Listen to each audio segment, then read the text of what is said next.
Yeah, pause YouTube, 6ftHax here. Have for you guys today a pretty awesome OU Wi-Fi battle I had against, my name is Too Savage to Write It, something along those lines. I don't know if he's got a channel or not, but I got this off of my Discord, so of course if you guys do enjoy the awesome battle, make sure to hammer that like button down below. Also, there's going to be a very special video going up in a couple hours after this Wi-Fi battle that I'm really hoping you guys are going to love. So if you guys don't know the team that I'm using, I'm actually using the team that I used in the previous Wi-Fi battle, which is a little bit weird because I don't typically tend to use the same teams over and over again, but this team was a Mega Gardevoir team and I really want to use Mega Gardevoir, man. So going into this battle, obviously Greninja, absolute threat. Zygarde, depending on if it's Bandit or Dragon Dance, will determine on how I can deal with it, and then that Scizor could potentially be an SD set, so really have to be careful around that considering that the only real thing I have for it is my Heatran. So funny enough, we both end up leading off with our Tangrowth. Now, I cannot afford to lose my Assault Vest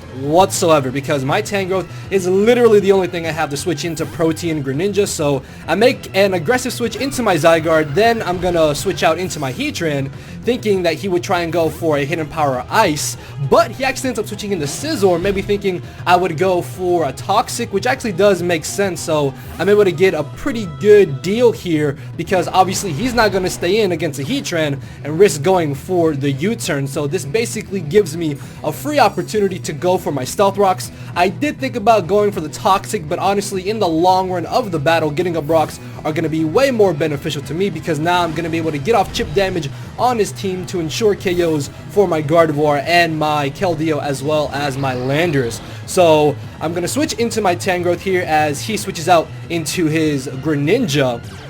And I should be able to live anything that this Greninja wants to go for, so I really lose nothing in just staying in here, as it turns out that he's actually running a whole lot of attack EVs, physical attack EVs, because that U-turn did entirely too much damage, which automatically tells me that Greninja has got to be Choice Scarf. Normally the only time you see physical Greninja running a lot of attack EVs are if they're Scarfed. So at this point, I'm like 95% sure that Greninja is Scarfed as he switches into a Scizor on my knockoff. The only real thing I want to switch in against this thing to even take a hit from it is going to be my Landers. There was also the chance that maybe he had the superpower, although superpower is really rare to see on Scizor. I didn't feel comfortable in aggressively switching directly into my Heatran against this thing when I do have a Landers that can intimidate it, although this Landers is a sub SD set as opposed to like a bulky set or a offensive Z-move set. So he's going to U-turn back into his Greninja, and because I'm very positive that he's not going to go for the water type move. Again, typically Scarf Greninja don't run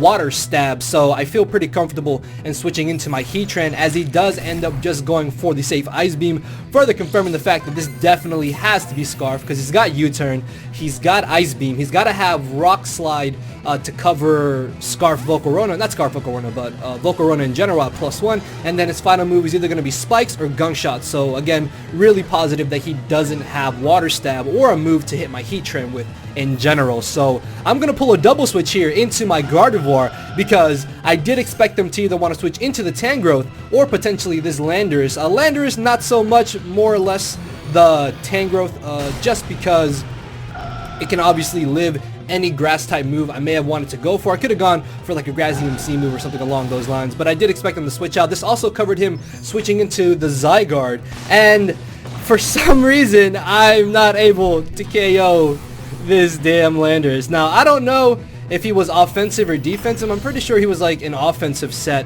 Funny enough, if he was offensive, I had about a 40-ish% chance to knock him out if I'm not mistaken. But obviously I don't get the roll in my favor, and then I just die. So yeah, Mega Gardevoir just did nothing, and that's really disappointing. And I've been hearing so many bad things about Mega Gardevoir, man. Like apparently it's nowhere near as good as it was last generation, which is kind of surprising, but I guess because Pixelate did get nerfed, that does kind of make sense, and this is where it shows that it got nerfed because I'm not able to knock out the Landers, so I have to E-speed here with my Zygarde. I guess the good thing about this is that I do prevent him from getting up Stealth Rocks, which is really good because now I'm going to be at a bit of an advantage in this game by being able to have up my own rocks as I go to the well one too many times here thinking, okay, he's got no move to hit my Heatran. No, he smacks me right across the face with the low kick. Thankfully though, I'm able to live and I'm still out of range of where I can chew bullet punches very easily coming from Scizor. So I do still have use for my Heatran here, which is why I'm actually going to switch out and save it as I switch directly into my Tangrowth. And that low kick actually did a pretty solid amount of damage, if I'm being honest with you guys. So I'm actually going to pull a double switch here, thinking that he would switch into his Scizor or switch into this Tangrowth, and I'm going to go back into my Heatran. The good thing about this play is that I can just click Magma Storm here and either get off a huge amount of damage on this Tangrowth, or I'm going to trap the incoming Zygarde, which he could have very well easily switched into Zygarde. So Magma Storming here I thought was definitely a good play on my part. I apologize that this battle is a little bit laggy in certain parts. I'm not really sure why, but shouldn't happen again, as he's gonna go for the knockoff, which I'm able to live. That's really awesome. But the only problem is that if I miss my Magma Storm, he's gonna get released and he's gonna be able to save this Tangrowth for later. So thankfully my Heatran is well trained, and I'm not gonna miss the second Magma Storm, and I'm gonna be able to knock out his Tangrowth. Not only does he lose his Tangrowth, but he also loses his only answer to Scalds or Hydro Pumps coming from my Keldeo. So that's a huge plus in this battle, especially because I'm very positive that the Greninja has no move that can write out not Gallade, but my Keldeo. For some reason, I was going to say Gallade, I don't know, but he shouldn't be able to knock out my Keldeo with any move. Then again, I didn't expect him to have low kick, and he had low kick, so at this point, it's just a little bit iffy on whether or not. So I end up switching right into my Tangrowth, and I honestly expected him here to switch into the Scizor, which is why I didn't want to go straight for the Hidden Power Ice. If I had gone for the HP Ice here, I actually would have been able to 2-hit KO him and prevent him from doing entirely too much damage to my team with this Zygarde. And then I get a dumb thought here, and I'm thinking that he's gonna go for the Devastating Drake, because the Zygarde I have on this team is Dragon Dance with the Dragonium Z, and because he went for Dragon Dance, I'm thinking he's gonna go for the Dragonium Z after I already saw that he went for the Continental Crush with Landorus. So I unfortunately lose my Heatran for no reason here, and I have to bring in something else to get off enough damage on this Zygarde to put it in range of where I can revenge kill it with one of my other Mons. And my Landorus, even though it is an offensive set, will easily be able to chew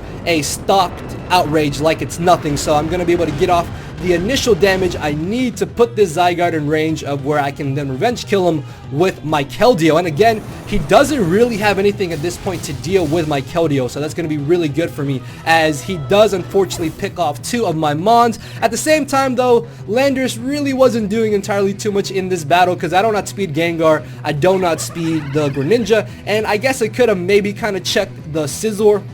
But if he was Swords Dance, he could have potentially Swords Danced in my face, unless I was aggressive and Swords Dance myself to hit him with an Earthquake. So it could have gone like 50-50 at that point, as I do bring in my Keldeo, doesn't hit himself into Confusion, which is perfectly fine, because again, I should still be out of range of where Greninja can knock me out with any one move that he wants to go for, unless he is carrying Scarfed Extra Sensory, which I guess because he has low kick he could very well be carrying, but I'm pretty sure he's got to have Rock Slide. Like, that's typically why people run Scarf Greninja, is to be able to check Volcarona. So he ends up switching into a Scizor here. I literally lose nothing in just going for the Scald. I have no reason to switch directly into my Zygarde here. Like, I just click Scald here and I get off a huge hit on the Scizor, or if he wants to some reason pull a double switch, I get some chip damage off on whatever he decides to bring in, as he's actually just going to end up going for the Roost. I guess maybe scouting out to see what I wanted to do, which is a pretty solid play on his part. And because I did get the burn, I lose again nothing by just staying in here and going for the Scald. Like, the moment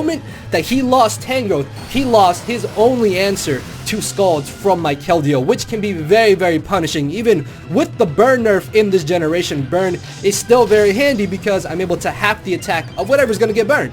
So he ends up going for the Swords Dance here. Maybe he thought I would switch out to try to bring in my Zygarde to set up, which that does make sense, but honestly, I really felt like Scald was by far my better play, because now I'm going to be able to chew a resisted neutral bullet punch because of the +2, and he does put me in range where I think a Scarfed Gunk Shot from Greninja does knock me out, but if he locks himself into Scarfed Gunk Shot, that gives me a free switch into my Zygarde to then go for the Dragon Dance, and at that point I just win with Zygarde at +1. So I'm able to pick off the Scizor as he ends up bringing in the Gengar. Even after rocks, I'm not going to be able to knock out the Gengar with the Skull, but I will get off enough damage to the point where if it comes down to it, I can revenge kill him with my Tangrowth, and that's absolutely huge because it makes me be in a much better position than I was earlier, as he does end up knocking me out here with the Shadow Ball. This is fine because this gives me a free switch into my Zygarde, and I have like 3 plays I can make here. I could go for the Dragon Dance, I could go for the 1,000 Arrows, or if I really wanted to, I could go for the Z Dragonium move, the Devastating Drake. But the better play out of all of those is to go for the 1,000 Arrows, because I ran a calc here, and if he's not minus defense nature at +1, Greninja still choose a +1 E-speed, I think, if I remember the calc correctly. So by going for the 1,000 Arrows, I covered not only knocking out the Gengar, but I covered him potentially trying to hard switch into the Greninja to then chew a +1 E-speed and knock me out. And then I think the combination of Ice Beam Greninja and potential Spec Sludge Wave Gengar would have been able to beat Tangrowth. So I definitely think that going for the 1,000 Arrows there was by far my best play. As I go for the E-speed here, judging from the damage, he probably is a minus defense nature, so I could have gone for the Dragon Dance instead of the 1,000 Arrows. At the same time though, I guess I risk him maybe being double Scarfer, but judging from the damage Gengar did, I'm pretty sure that it was Specs, because it didn't take Life Orb, and it did way too much damage to be Scarfed, and he's obviously not going to be Z-move. So at this point, I can bring in Tangrowth, and at full HP, unless he had gone for the Ice Beam to try and freeze me, which he's locked into U-turn, there's no way he's going to knock me out. Even with the crit, I would still be able to live at around 25-ish%, so I'm going to be able to finish off this Greninja with the knockoff, which we don't even see what item we get the knockoff there, but oh yeah, it is. See, it was Choice Scarf. Told you guys it was Choice Scarf. So yeah, that is going to be the battle, everybody. Hopefully y'all did enjoy that intense game. Make sure to hammer that like button down below. Again, I apologize that this battle was a little bit laggy. I think I may know what's wrong, so we can hopefully avoid that for future battles. But again, guys, in a few hours, there's going to be a very special upload as a second upload for today and the start of something new and awesome. For those of you who are in my Discord, you guys will know the announcement. You guys don't know exactly what it is, but I made an announcement last night, so it's going to be going up in a few hours. So either way, really excited about that. So with that being said, guys, hopefully y'all did enjoy. Let me know what you guys think about Mega Gardevoir, man. I'm really disappointed that Mega Gardevoir didn't do anything in this battle, but maybe I can make it work in future games. Who knows? We shall see. So with that being said, I'll see you guys all in a couple hours. So later, everybody. Cause my brain and heart are both tied in the knot, and this hinders me from crying a lot. This causing me to show no emotion. But when I said I cared, I wasn't joking. But I guess it's too late for me to become broken. For now, I'm living with no more pain, tears, or hoping. I'm just coasting. Yeah, I said I'm coasting. No more pain, tears, and hoping. For real.